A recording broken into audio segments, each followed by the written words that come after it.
On a freezing December morning in downtown Chicago, most people rushed past the subway entrance without looking down. They were late for work, late for life, late for empathy.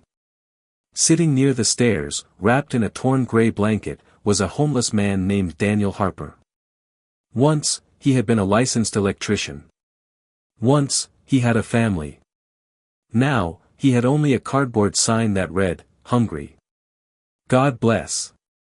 That same morning, Ethan Caldwell, a 9-year-old boy, argued with his bodyguard as they exited a black luxury SUV.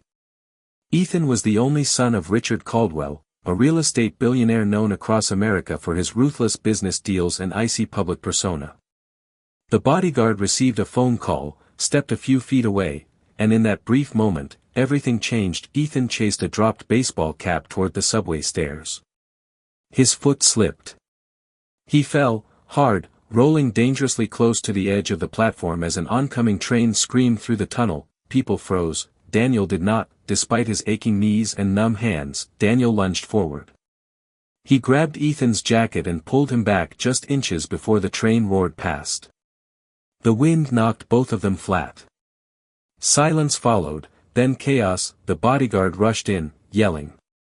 Bystanders gasped. Ethan clung to Daniel, crying. "He saved me," the boy kept saying. When Richard Caldwell arrived minutes later, he barely looked at Daniel. He thanked him quickly, handed him a few bills, and left with his son, more shaken than grateful. That night, Daniel slept under the bridge as usual, his hands still trembling from the morning. He didn't know that Ethan had refused to sleep, repeating one sentence again and again, "Dad, you didn't even ask his name." The next day, Richard ordered his assistant to find the homeless man from the subway. It took 3 days. When they finally located Daniel, he expected to be told to leave the area. Instead, Richard offered him dinner. Over a quiet meal, Daniel told his story. How a factory accident injured his back, how medical bills destroyed his savings, how his wife left, and how the system let him fall through the cracks. For the first time in years, Richard listened without interrupting. 2 weeks later, Daniel was offered a small apartment, no publicity, no cameras.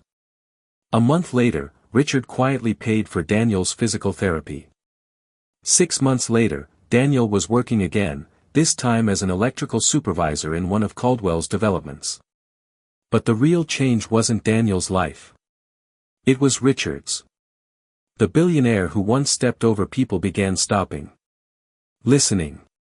Funding shelters. Creating second-chance employment programs. When asked by a reporter what changed him, Richard replied with one sentence. "My son learned the value of a human life before I did." And every winter morning, Daniel still passed the subway stairs, only now, he made sure no one else was invisible there.